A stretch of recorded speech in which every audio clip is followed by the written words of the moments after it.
Bonjour à tous, nous sommes dans Jeudi Miracle. Vous êtes tous les bienvenus pour notre sujet du jour intitulé Dire adieu au célibat.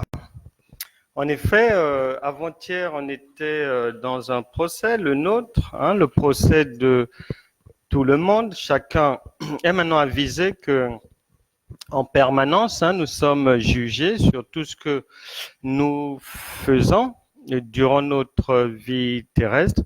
On est jugé quotidiennement et en permanence dans notre cœur désormais. Et nous avons vu ensemble que pour ceux qui ouvrent leur cœur et permettent au Seigneur Jésus-Christ de devenir leur Seigneur et Sauveur et de pouvoir les conduire désormais dans les voies divines et les voies de la réussite, dans le salut éternel, dans la vie éternelle. Pour cela, donc, on a vu ensemble hier que tous nos péchés ont été effacés. Nos péchés ont été effacés, on n'a plus de péchés, on est sorti libéré, soulagé du tribunal de Dieu et c'était quelque chose grandeur nature de ce qui se passe tous les jours dans nos cœurs où nous sommes jugés sur nos faits et gestes et paroles et les écrits et autres. Et donc, pour aujourd'hui, bonjour Didier, sois béni depuis chez toi. Pour aujourd'hui, donc, on va aller voir puisque on est maintenant soulagé, on a le cœur en paix. On est délivré des angoisses, des frayeurs, des risques que l'on encourait parce que on avait des choses à se reprocher et puis il y avait des gens qui nous accusaient, il y a des accusateurs qui sont là, mais tous les jours pour soit nous en vouloir, soit nous accuser devant Dieu dans leur cœur, dans leurs paroles et autres pour ce que nous aurions fait ou pas fait. Peu importe, il y a des accusations et tout, mais l'on a été libéré de tous ces fardeaux-là grâce à Dieu. Donc, nous sommes libres depuis hier, depuis, en réalité, depuis le moment où nous sommes devenus enfants de Dieu. Maintenant, une fois qu'on est devenu enfant de Dieu, est-ce pour autant le terminus de la vie sur Terre? Non. La marche terrestre continue. Bien qu'on soit maintenant devenu enfant de Dieu. Donc, il y a des problèmes qui sont encore là tant que nous sommes dans ce corps, tant que nous sommes sur Terre. Et parmi les nombreux problèmes qui se dressent devant nous, il y a le problème du célibat. Il y a le problème de la recherche d'un conjoint, de la recherche d'une épouse. Et pour aujourd'hui, le Saint-Esprit voudrait qu'on aille un peu voir comment est-ce qu'on peut faire pour trouver une personne avec laquelle on peut s'entendre et faire la vie avec elle. Et je précise que on va parler de dire adieu au célibat, c'est-à-dire lui dire ciao, bye bye, mais selon le modèle de Dieu, selon le conseil de Dieu et non celui des hommes. Et on sait, les chiffres parlent rien qu'en France d'au moins 8 millions de personnes célibataires, donc c'est pour dire que c'est un vrai problème de société. On a 8 millions. Bonjour Élisée Dago. Bienvenue et puis que le Seigneur vous fasse beaucoup de bien. C'est sûr qu'en étant au rendez-vous de la parole de Dieu, vous ne serez pas déçus. Bonjour Maman Lucienne, et Dieu vous fera toujours du bien.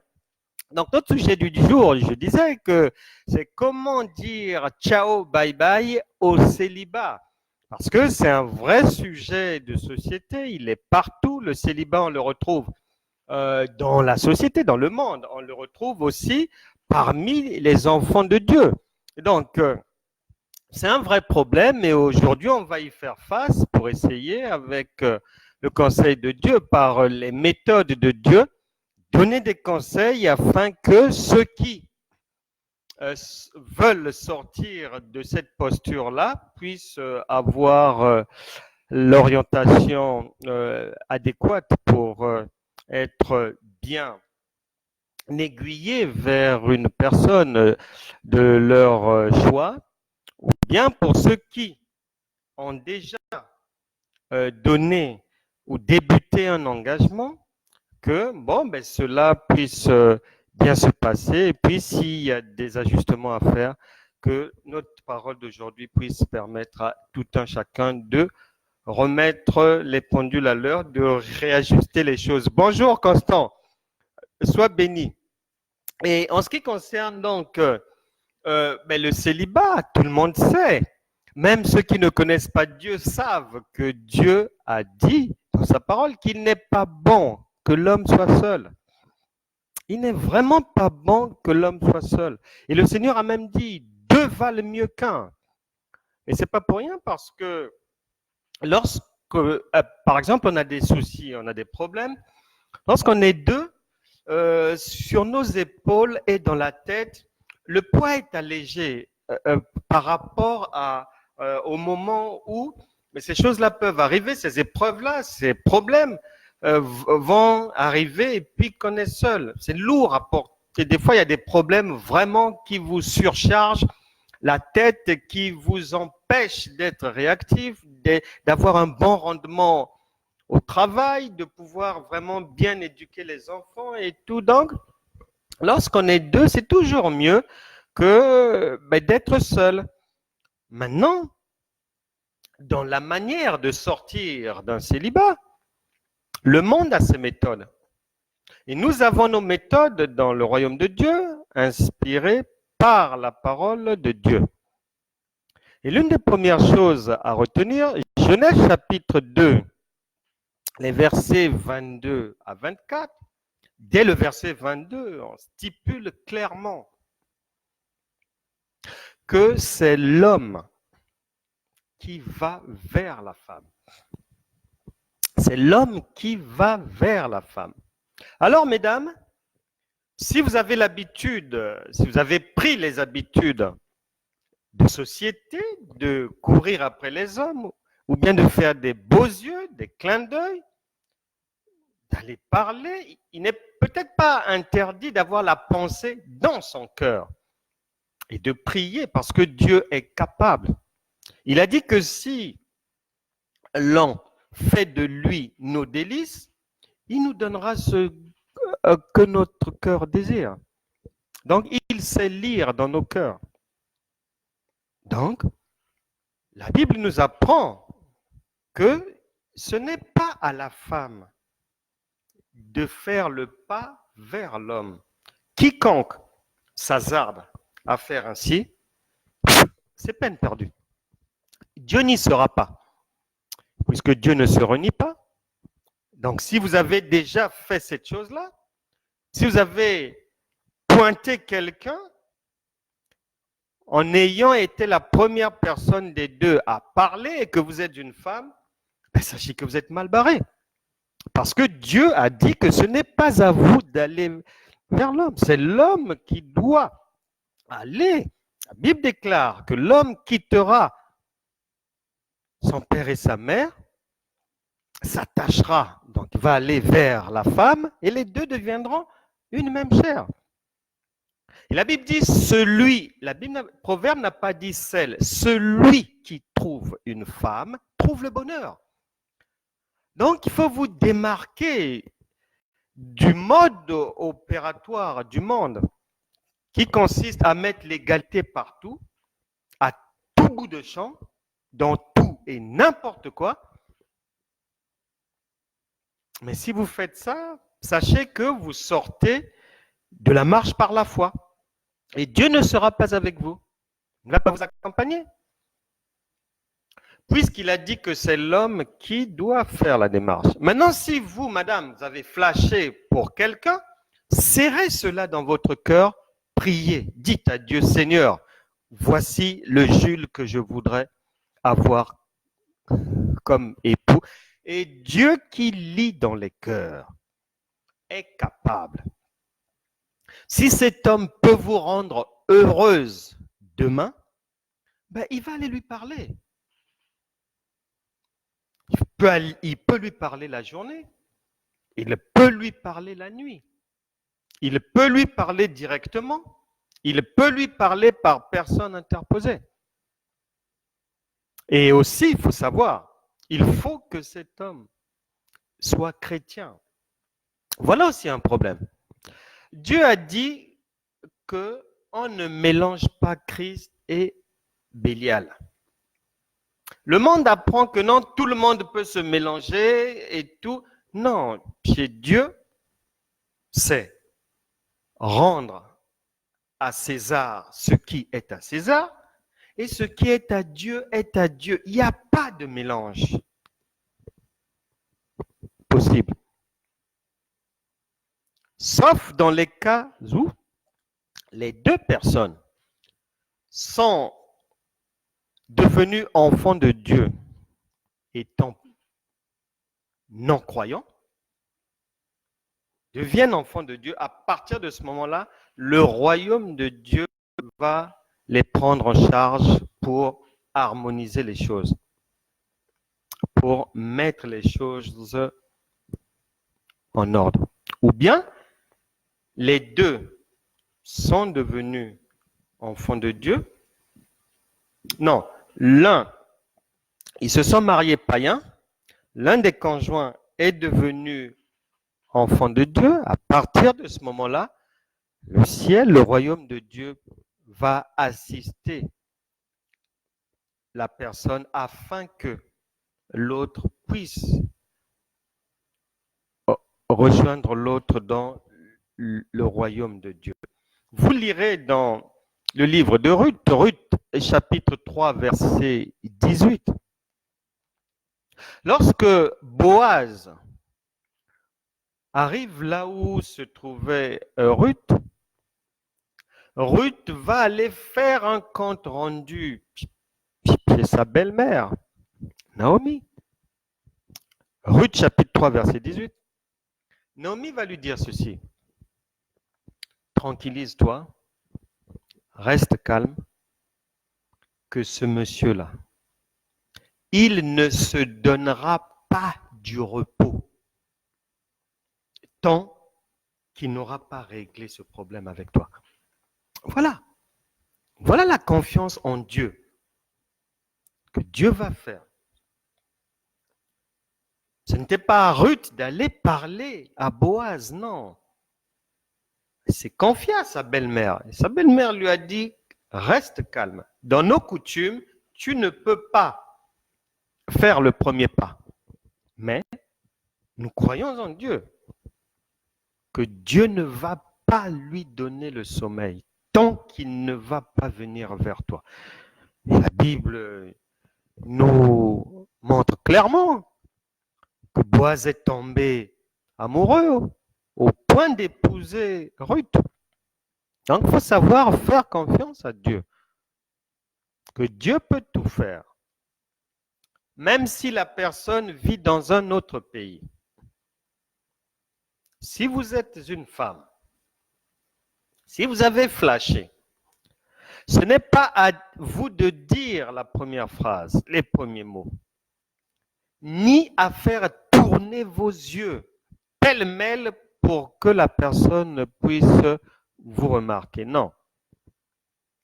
On remet à Dieu et Dieu sait ce qu'il va faire. Et si on n'a pas ciblé quelqu'un et que on veut sortir du célibat, eh bien, on met cela en prière et Dieu va se charger de vous apporter la bonne personne. Même si vous habitez dans un désert, il va vous l'emmener obligatoirement. Ça fait partie des promesses de Dieu pour ceux qui sont dans le royaume de Dieu. Enfin, dans cette recherche d'une sortie du célibat, il y a la manière dont on consulte Dieu. Il y a la manière dont on veut avoir le conseil de Dieu. Il y a des gens qui prient pour ce problème, mais faussement. La personne a déjà ficelé dans sa cervelle un visage avec un nom, et des fois même, elle y a ajouté la position sociale de la personne, et elle emmène cela en prière, en fait, attendant juste l'aval de Dieu. Mais ça ne se passe pas comme ça. Ça ne se passe pas comme ça. Lorsqu'on emmène le problème devant Dieu, si on n'a pas d'idée sur une personne, une fois qu'on a fini de prier, on laisse sa tête aérer. On n'a pas à regarder tous les hommes dans la rue. On n'a pas à regarder toutes les femmes sur le lieu de travail. On fait confiance à Dieu. Lui qui écoute la prière. On fait confiance à Dieu.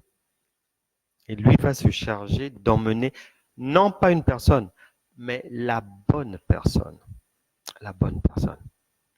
Parce que lui ne voit pas aux apparences, mais il voit au cœur. Il sait si ce monsieur ou cette femme, 10 ans après, vous aimera toujours.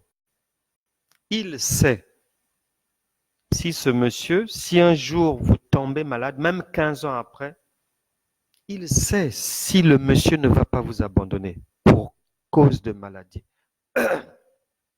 Il sait si cette femme est à même de tout supporter.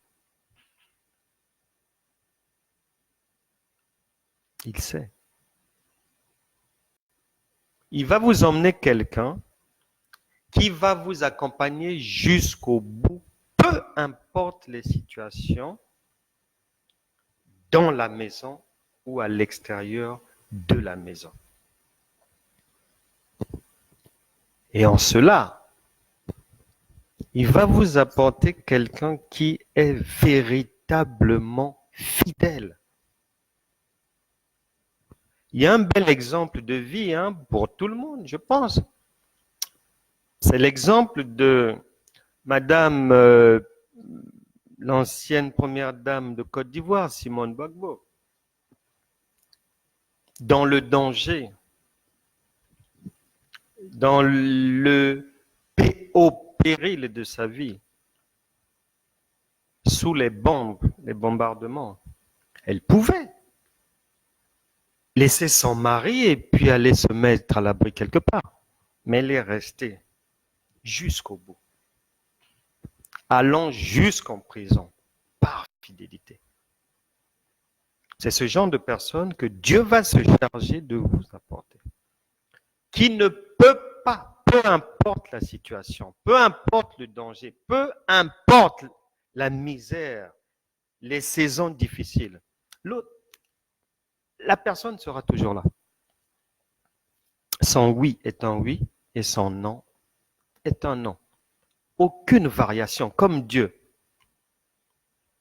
C'est celle-là la bonne personne que Dieu se chargera de vous apporter. Une sœur voulait sortir du célibat. Et donc, elle en parle à son pasteur. Bon, les jours passent et puis le pasteur, un jour lui donne son conseil comme ça.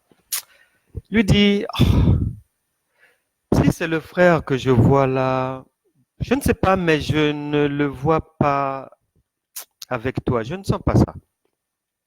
Mais la sœur était déjà amoureuse. Et vous savez qu'une femme déjà partie, dont le cœur est déjà parti, est inarrêtable.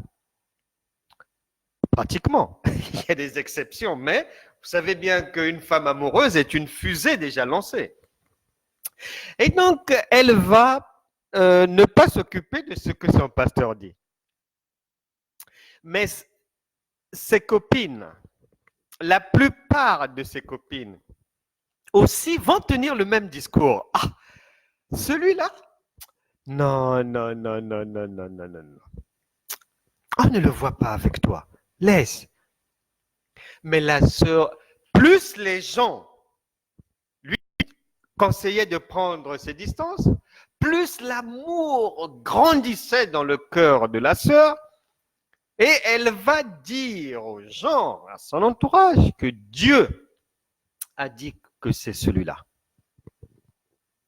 Et le monsieur avait une bonne position, mais sociale. Et donc la sœur va rentrer dans les fiançailles et puis après le mariage, mais ça a rapidement tourné au vinaigre. Mais quand c'est comme ça, tu vas aller te plaindre chez qui? Puisque Dieu, à travers les gens, t'avait dit, pas par une personne, mais plusieurs personnes. Or, la Bible déclare que le salut est dans le grand nombre de conseillers. Si tout le monde dit A et que toi tu dis B, il y a de fortes chances que le problème soit B et non A. Et la sœur, jusqu'aujourd'hui, elle essaie de survivre dans ce ménage, dans lequel l'homme, très rapidement, a changé de caractère. Un caractère qu'elle n'avait pas présenté à la sœur, ni durant les fiançailles, ni avant le mariage. Donc, il faut faire attention de suivre le conseil de Dieu, d'avancer selon les méthodes de Dieu. Dieu ne voit pas à ce que l'homme voit, ni au visage, ni à la position sociale, ni au bien matériel et tout. Non, il voit au cœur. Il cherche, il a déjà programmé la personne à même de vous aimer véritablement jusqu'à votre mort, peu importe les situations de la vie. Et puis Dieu va emmener. Pourquoi consulter Dieu? Parce qu'il y a un avantage, parce que la personne que Dieu va emmener sera une personne qui sera à même d'avoir un projet de vie commun avec vous. Si vous aimez par exemple l'écologie, il va vous emmener une personne soit qui aime aussi l'écologie, la nature, les plantes et autres, ou soit que l'écologie, le fait que l'autre s'intéresse à l'écologie, ça ne la dérange pas. Elle n'y trouve pas d'inconvénient, non. Elle peut accompagner. Et j'ai bien aimé, dernièrement, j'ai vu un couple. La femme n'est pas convertie, elle n'est pas chrétienne, mais partout où son mari, serviteur de Dieu, va, se déplace pour les choses de l'Église, ça ne la dérange pas d'être là, d'y participer. Ça ne la dérange pas. Elle a du mal à se convertir parce que sa tête est saturée de mauvais souvenirs qu'elle a entendus à gauche, à droite, mais être dans une église, chanter, accompagner le mari dans des séminaires et tout ça ne la dérange pas. Elle est là. Donc Dieu va veiller à ce qu'il y ait une communauté de projets. C'est vrai que la perfection n'est pas de ce monde, on ne peut pas être d'accord sur tout, mais sur l'essentiel, vous serez d'accord. Sur les choses fondamentales de la vie, vous serez d'accord. Le reste, les aspects secondaires, ça c'est pas grave. Tant que l'amour est le socle, aucune tempête ne peut faire fondre le rocher de l'amour. Et Dieu va vous emmener, en le consultant, un conjoint, un fiancé c'est-à-dire qui aura un cœur qui ne verra pratiquement pas vos défauts. Les autres peuvent le voir, mais pour lui ou pour elle, soit il ne va pas les voir, ou soit il n'y a accordera pas de l'importance. Un cœur à même de vous pardonner de beaucoup de choses. Et Dieu va vous choisir quelqu'un qui est à même de croire en vous. Même si vous n'avez pas de travail, même si vous n'avez pas d'économie, la personne ne va pas s'occuper de ça. Elle va s'occuper de ce qui fait la force de votre caractère et de vos sentiments. D'abord, le reste après. C'est une personne comme ça que Dieu va se charger de vous apporter comme fiancé. Et quand vous avez fini de prier, restez calme, ne vous agitez pas. Ne vous agitez pas. Vous avez posé le problème à Dieu. Soit vous faites confiance à Dieu, ou soit vous vous confiez aux hommes. Pourquoi? Après avoir posé le problème à Dieu, vous faites toutes les maisons du quartier, vos amis, pour demander des conseils encore. Pourquoi? Donc ça veut dire que vous ne faites pas confiance en Dieu. Si Dieu doit utiliser vos amis, il ira parler lui-même à vos amis qui viendront vous parler. Ce n'est pas à vous de frapper aux portes, de ne plus laisser votre téléphone dormir. Déranger les gens. Que voilà, j'ai vu un tel, elle est charmante, elle marche bien, elle se maquille bien. Mais doucement avec le maquillage, parce que il y a des gens qui, après, ont divorcé avec cette histoire-là. On m'a rapporté l'histoire d'un monsieur. Il s'est fiancé, puis ils sont rentrés dans le mariage. Mais il n'avait pas fait attention. Mais c'est-à-dire, il avait toujours vu la femme bien maquillée.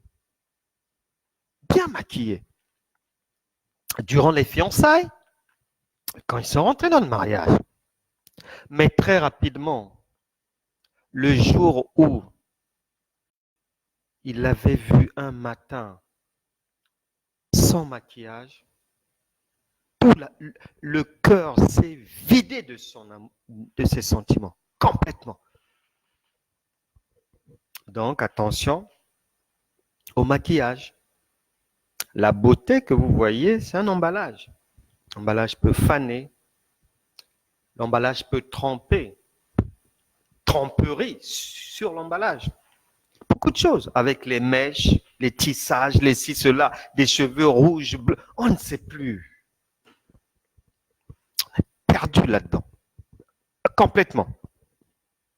Donc attention à cela, parce que Dieu, quand il va vous emmener la personne, il ne sera pas basé sur le physique, mais sur la vraie beauté qui est intérieure, celle du caractère, et c'est une beauté durable.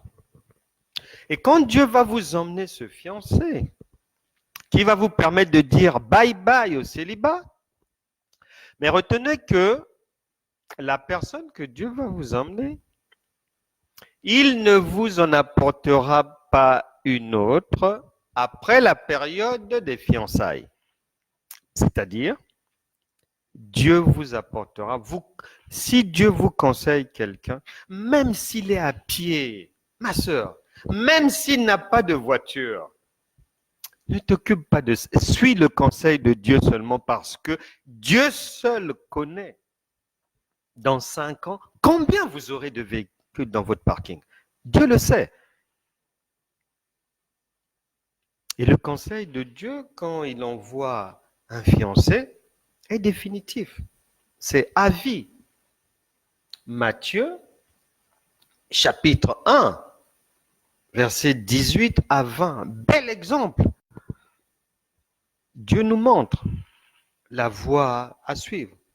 Voici de quelle manière arriva la naissance de Jésus-Christ. Marie, sa mère, ayant été fiancée à Joseph, se trouva enceinte par la vertu du Saint-Esprit. Avant qu'ils aient habiter ensemble.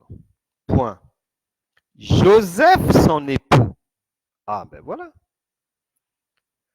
Dieu parle de la femme en termes de fiancée, mais du mari directement. Il le voit en termes d'époux. Et Dieu n'a pas changé. S'il t'apporte un fiancé, ne repars pas vers lui pour demander si pour le mariage aussi c'est toujours lui. Non, non, non.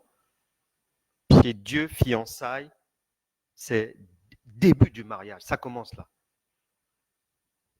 Il y aura, Dieu ne te, si tu t'hasardes dans cette période des fiançailles, allez demander à Dieu, comme les gens du monde vous conseillent. Oh, faut voir son caractère. Oh, ceci. Est-ce qu'il travaille? Est-ce que la famille va accepter un gendre qui ne travaille pas? Est-ce qu'il est grand? Est-ce qu'il a un teint clair? Parce que nous, on épouse que les femmes sombres. Est-ce que nous, on épouse que les hommes clairs? Est-ce que ceci, cela? Tout ça là. Il vient de quelle famille? Ceci, cela. Dieu ne voit pas à ces choses-là. S'il conseille quelqu'un, c'est-à-dire que même si 200 ans après, tu lui poses la question sur la même personne, il te dira toujours, c'est toujours cette personne-là. Parce que le oui de Dieu est un oui éternel, son non est un non éternel. Il ne change pas. Aucune ombre de variation en lui. Donc le fiancé qui va te montrer, lui ne le voit pas en termes de fiancé, mais en termes d'époux. C'est le mari. Et ça, il faut vraiment faire attention à ça. C'est pour ça qu'il faut bien scruter les Écritures pour aller comprendre la pensée réelle de Dieu qui se cache derrière ces écrits. La pensée réelle de Dieu. Il y a un autre aspect d'orientation pour permettre à quiconque de sortir du célibat d'une manière convenable, c'est qu'il y a des paramètres, des soupapes de sécurité lorsqu'on est dans la recherche ou dans l'attente. Si il y a quelqu'un que l'on vous présente, ou vous voulez présenter quelqu'un à la famille, après l'avoir fait, si les autorités de la famille, les personnes considérées, c'est-à-dire tout le monde peut avoir son point de vue pour dire oui, on voit que tu seras bien avec lui. Un autre va dire ah non, non, non, là je vois que non, ça n'ira pas. Parce que chacun va donner son conseil par rapport à sa manière de concevoir les choses. Donc, les matérialistes donneront des conseils basés sur le matériel, même s'ils ne vont pas vous dire que il ne travaille pas, il n'a pas de voiture, il n'a pas de maison, même s'ils ne vont pas vous dire ça, mais leurs conseils seront basés sur le matériel. Les autres spirituels, leurs conseils seront basés sur les aspects liés au caractère de la personne. Chacun va dire son mot. Mais dans cette histoire-là, il faudra aller braquer les regards chez les personnes les plus considérées dans votre famille. Le père, la mère, les oncles, les tantes. Car si ces personnes s'opposent à votre mariage, il faut savoir, est-ce qu'ils ont donné leur avis avant que vous n'ayez consulté Dieu ou après? Si c'est après avoir consulté Dieu, prenez en compte ce qu'ils vont vous dire. Si c'est avant d'avoir consulté Dieu et que Dieu a répondu et que vous n'êtes pas parti devant Dieu par la chair et que Dieu a répondu que c'est telle personne. Il y a une généralité pour tout le monde. Et Dieu est précision et il a un plan de vie pour tout un chacun qui peut être différent de l'orientation générale. Donc, il se pourrait que malgré que les chefs de famille s'opposent à votre future union, il se pourrait que ça soit aussi la volonté de Dieu. Car la parole de Dieu est là pour nous apprendre. Dans le livre des Juges, là-bas, il est dit que Samson, lorsqu'il avait pris une femme, il a parlé de la femme à ses parents et ses parents ont refusé. Mais la Bible dit que ses parents oubliaient que c'est Dieu qui avait demandé à Samson d'épouser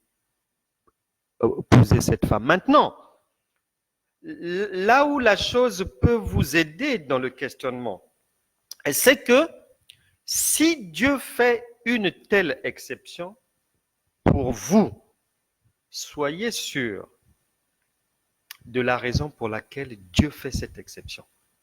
Parce que pour Samson, c'était parce que Dieu cherchait une confrontation, une occasion de problème entre les Israélites et les Philistins. Il cherchait parmi les enfants de Dieu quelqu'un qui pourra un jour provoquer, rentrer en opposition avec ces gens-là pour qu'il y ait un conflit et puis que Dieu règle leur compte une bonne fois pour toutes par la main de Samson. Mais qu'en est-il de vous? Qu'est-ce que Dieu dit de vous? Est-ce que vous êtes dans l'exception divine? Pour faire quoi? Est-ce que Dieu vous a confié une mission?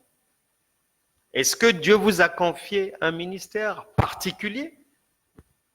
Est-ce que Dieu vous a destiné à faire des choses particulières qui demandent beaucoup d'audace, beaucoup de courage? Et ces choses-là, pour en avoir l'expérience, il faut avoir eu beaucoup d'épreuves. Est-ce que vous êtes dans ce cas de figure ou non? Il faudra y penser le moment venu si vous vous retrouvez face à un tel cas. Et puis, pour dire ciao, bye bye au célibat, il faut quand même avoir une certaine sagesse, en ce sens que si vous êtes resté longtemps dans le célibat, vous n'allez pas prendre les méthodes de votre vie de célibataire, la manière de penser de votre vie célibataire, et les transporter dans une vie commune. Non, vous n'allez pas imposer à l'autre votre manière de voir les choses, votre vision de la vie, votre manière de faire. Non, puisque la vie commune, c'est le rendez-vous du donner et du recevoir. Et Actes chapitre 20, verset 35, dit qu'il y a plus de bonheur à donner qu'à recevoir.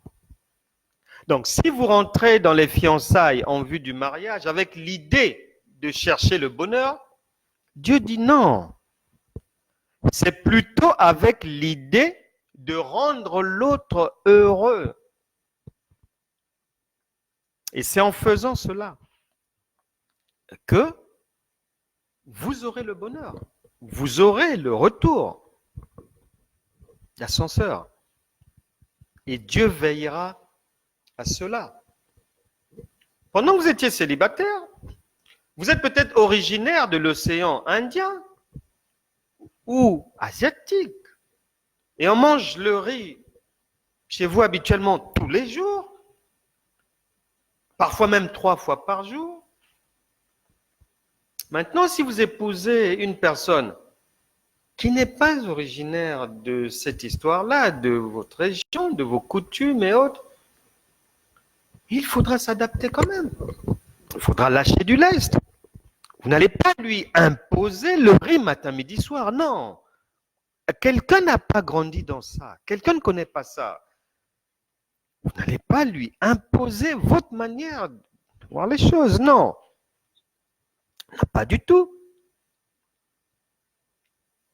Et dans cette histoire de fiançailles en vue du mariage, il faut être comme Dieu.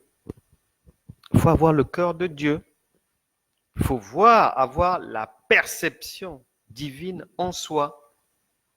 C'est-à-dire que l'autre va venir vers vous avec ses bagages, avec les blessures de la vie. Vous, peut-être, vous avez été à l'école. Lui, peut-être, n'est pas allé vraiment à l'école. Ou elle n'est pas allée loin à l'école et vous êtes allé loin. Donc, il faudra prendre ces éléments-là en compte lorsque l'autre fera quelque chose qui ne vous plaira pas. Il faudra être sage. L'amour ne marche pas sans la sagesse. Sinon, c'est le mur.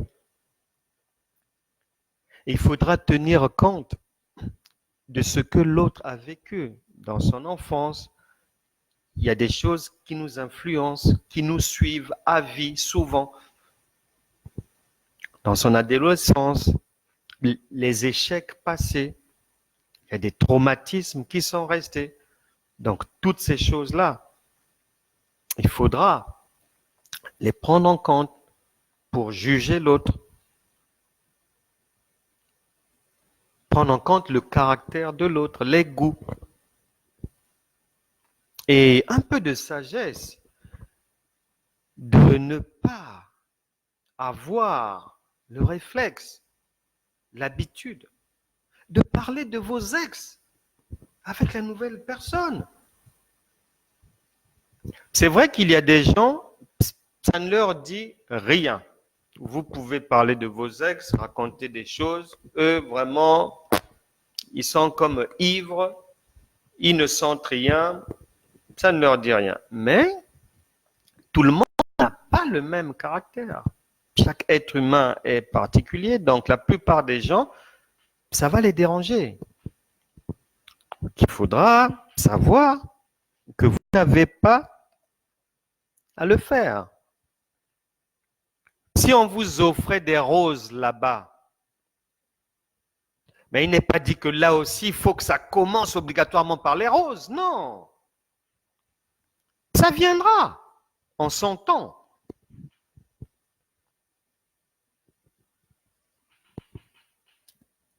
Et il ne faut pas déporter les habitudes de là-bas dans le nouveau territoire. Non. Y compris les habitudes sexuelles. Parce qu'il faut parler, il faut échanger. Si ce que vous faisiez là-bas, dans la nouvelle structure, bon, c'est pas bien pris, faites des efforts.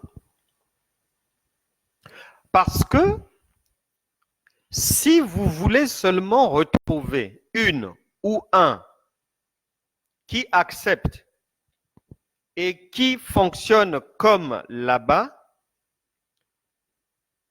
Dieu se chargera. Si vous êtes enfant de Dieu, de vous barrer la route. Vous n'y arriverez jamais. Et quand bien même vous y arrivez, ça sera la mauvaise personne. Parce que il faut s'adapter. L'amour, la vie commune, c'est comme le corps de Christ.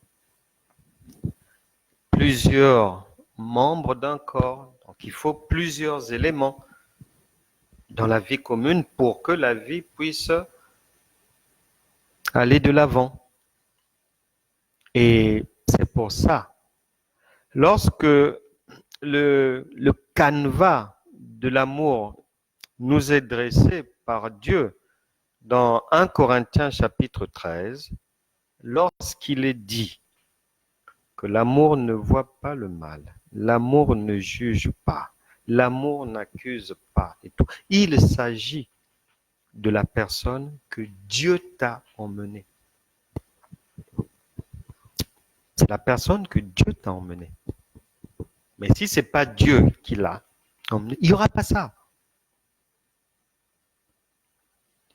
Dans 1 Corinthiens 13, parlant de l'amour, on est dans les standards de Dieu.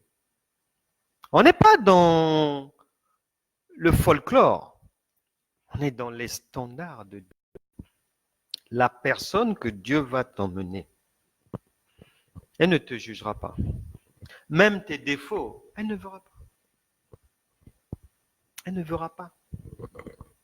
Parce que ça viendra du cœur de Dieu. Du cœur de Dieu.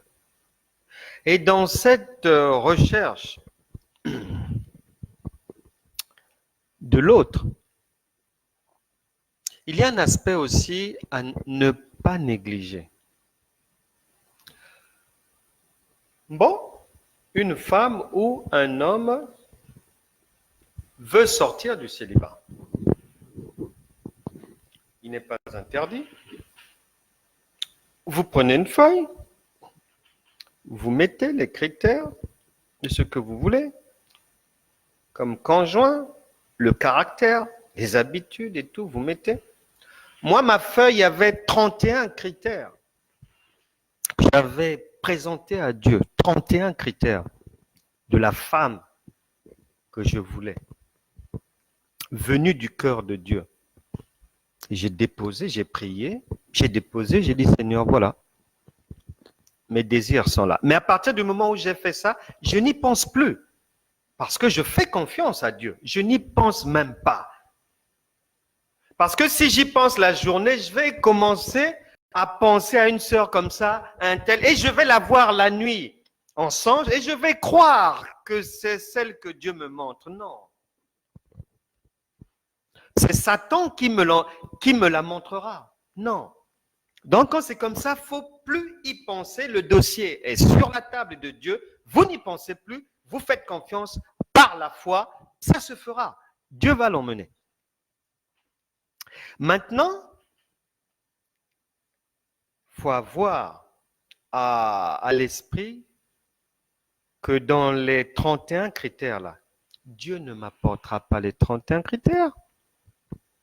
Parce que s'il m'apporte les 31 critères, ça veut dire que je suis arrivé au bout de la vie, ma marche terrestre est terminée, je n'ai plus rien à faire. Je rentre dans la vie de l'autre côté maintenant, puisque tout est là, j'ai tout eu, tout est fait. Non. Sur les 31, il va s'arranger, à faire sa part, il va emmener une personne qui va répondre à au moins 60% des critères de votre cœur. Maintenant, les autres 40%, c'est à vous de travailler. Dieu a fait sa part, vous maintenant vous devez travailler pour fabriquer le bonheur dans le foyer. Vous devez travailler pour ça. Donc, si vous vous attendez à ce que vous aimez manger, que Dieu vous emmène une femme qui s'est préparée. Vous aimez les femmes rondes. Que Dieu vous emmène une femme ronde. Vous aimez les femmes qui ont des gros seins. Que Dieu vous emmène ça. Vous aimez les femmes qui parlent beaucoup. Que Dieu vous emmène ça. Vous aimez les femmes qui savent faire le repassage, la lessive, garder les enfants, ceci, cela. Tout ça là, mais ne vous attendez pas à ce que celle qui va venir puisse être à même de répondre à tous ces critères. Non, parce que le reste viendra après. Et chacun s'investira, elle et vous, pour fabriquer le pourcentage restant. Et donc, dans cette histoire-là de critères, il y a un élément sur lequel il faut veiller.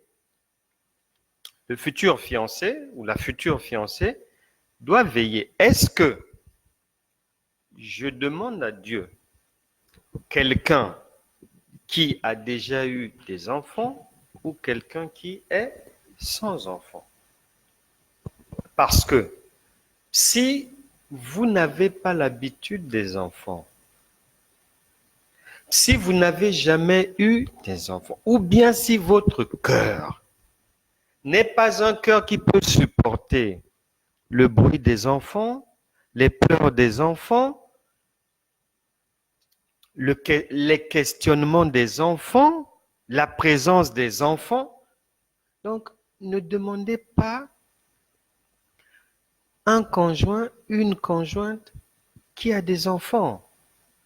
Même si la personne est milliardaire, si la personne n'a pas d'enfants, vous avez des enfants,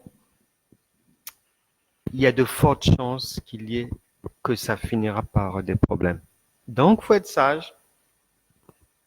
Si vous avez des enfants, vous êtes à même de demander quelqu'un qui a des enfants ou est sans enfants.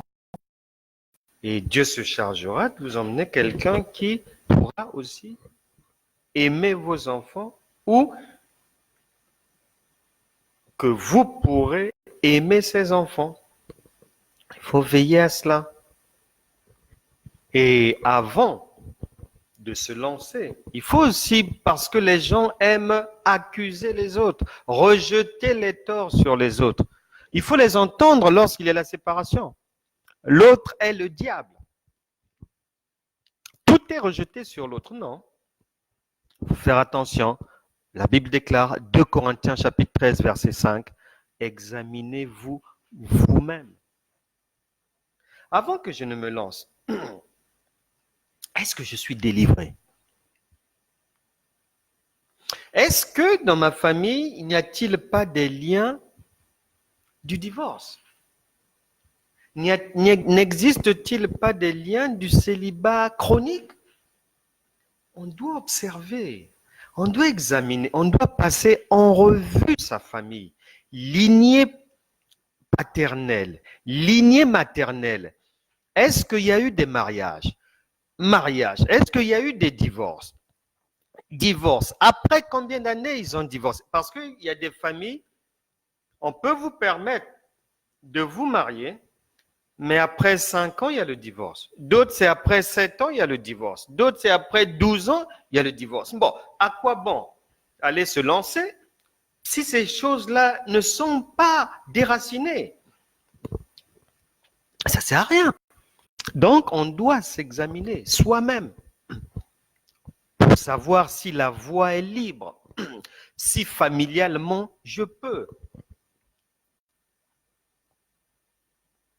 Est-ce que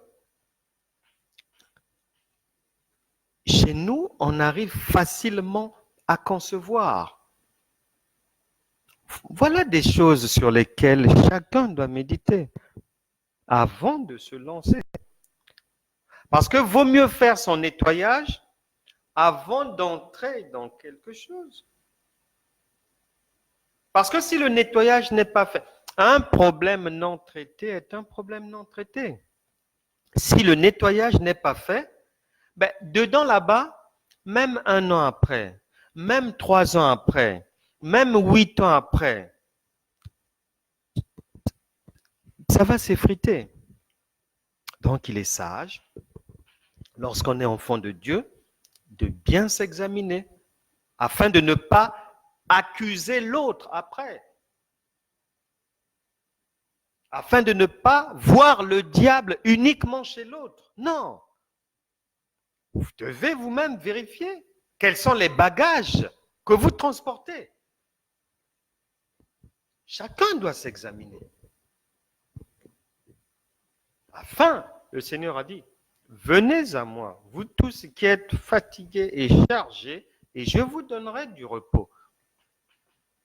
Il faut que Dieu vous nettoie. C'est pour ça que certaines personnes prient pour un conjoint, mais Dieu ne l'emmène pas encore.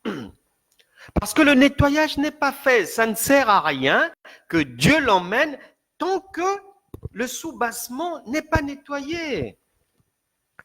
Ça finira toujours par des disputes, par la violence, par des démons qui étaient endormis, qui somnolaient, qui faisaient semblant de vous de vous faire croire qu'ils sont partis et qui, une fois que vous rentrez dans les fiançailles ou le mariage, se réveillent.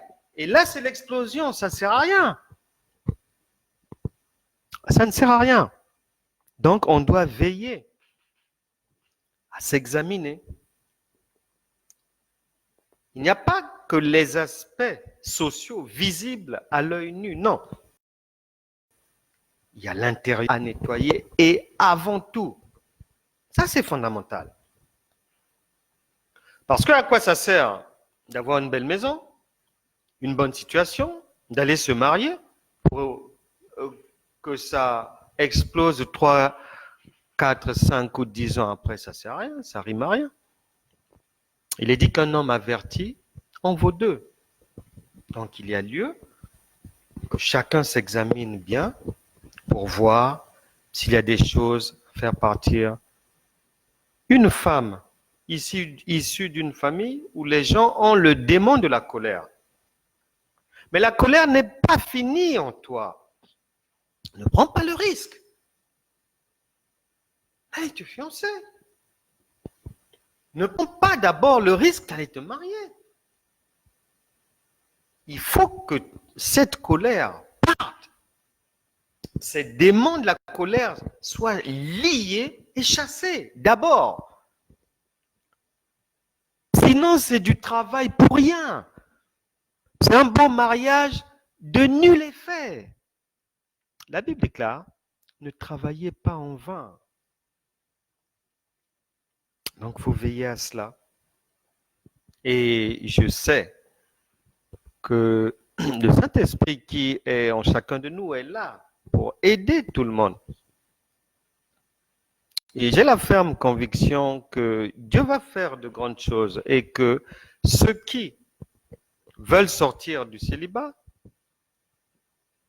ou qui ont déjà engagé la marche pour sortir du célibat vont trouver le bonheur. Maintenant, si quelqu'un est déjà engagé, après ce qu'on vient de voir ensemble, si quelqu'un est déjà dans le mariage, et que la personne se rende compte de son erreur, de sa têtutesse, du fait qu'elle avait mal apprécié les choses ou qu'elle n'avait pas en fait suivi la voie de Dieu, mais des hommes ou de sa chair. Il n'y a pas de... Ne paniquez pas. Il suffit simplement de s'en remettre à Dieu, de se repentir et de demander à Dieu de venir à votre secours. Et le royaume de Dieu, qui est autosuffisant pour toutes sortes de choses, viendra à votre secours. Car le Saint-Esprit qui est en vous, Dieu, a le pouvoir de greffer de nouveau.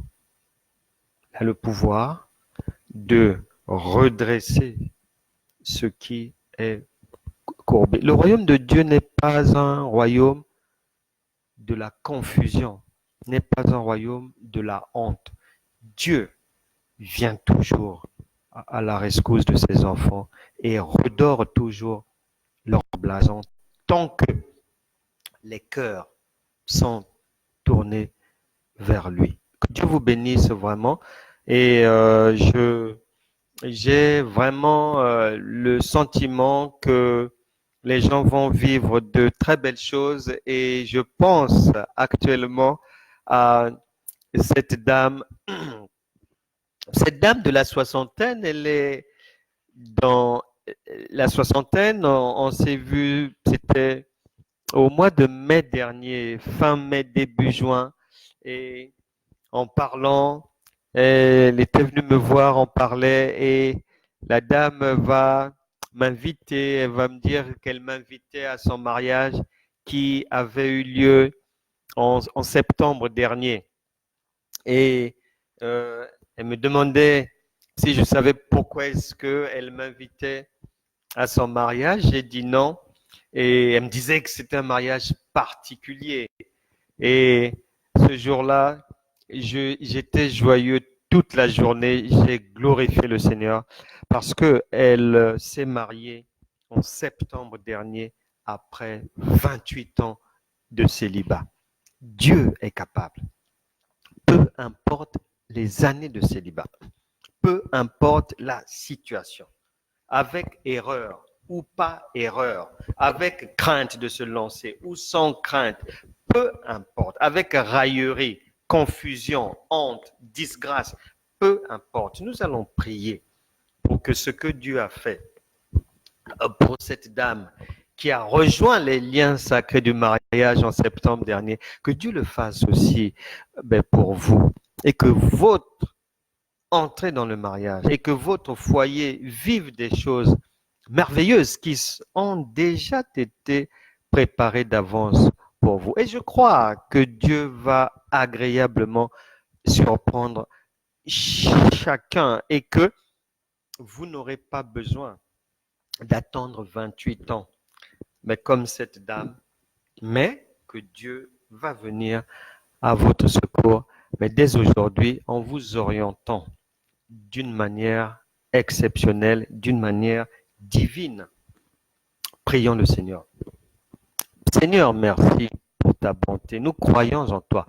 Ta main n'est pas trop courte pour délivrer qui que ce soit. Seigneur, peu importe les erreurs, peu importe les échecs, peu importe les doutes, les confusions que chacun a pu vivre ou est en train de vivre. Je prie maintenant que la main de l'Éternel aille secourir tous ceux qui sont connectés au nom puissant de Jésus. Je chasse la confusion de votre esprit. Que tout voile démoniaque, tout bandeau satanique mis sur vos yeux pour vous empêcher de voir la bonne personne soit brûlé maintenant par le feu de Dieu au nom de Jésus. Que le sang de Jésus lave les yeux physiques et les yeux du cœur afin que chacun soit à même de reconnaître la personne envoyée par Dieu. Au nom puissant de Jésus, je brise toujours du célibat dans les vies des gens. Je brise toujours du divorce dans les vies des gens. Tu ne divorceras pas. Tu ne seras plus jamais célibataire dans le nom puissant de Jésus. Que le Saint-Esprit continue à faire son œuvre, à libérer les gens, à enlever toute mauvaise idée, à enlever les craintes, les frayeurs, les angoisses de la vie. Au nom de Jésus, que les hommes, les femmes, destinés pour vous, pour tous ceux qui veulent s'engager, vous apparaissent maintenant au nom puissant de Jésus. Je vous plonge dans le sang de Jésus, je plonge vos fiançailles dans le sang de Jésus, je plonge vos foyers dans le sang de Jésus. Christ est Seigneur et il sera toujours avec vous. Il a dit qu'il est au milieu de vous jusqu'à la fin du monde. Que Dieu vous bénisse. On se retrouve demain à 13h. Au revoir.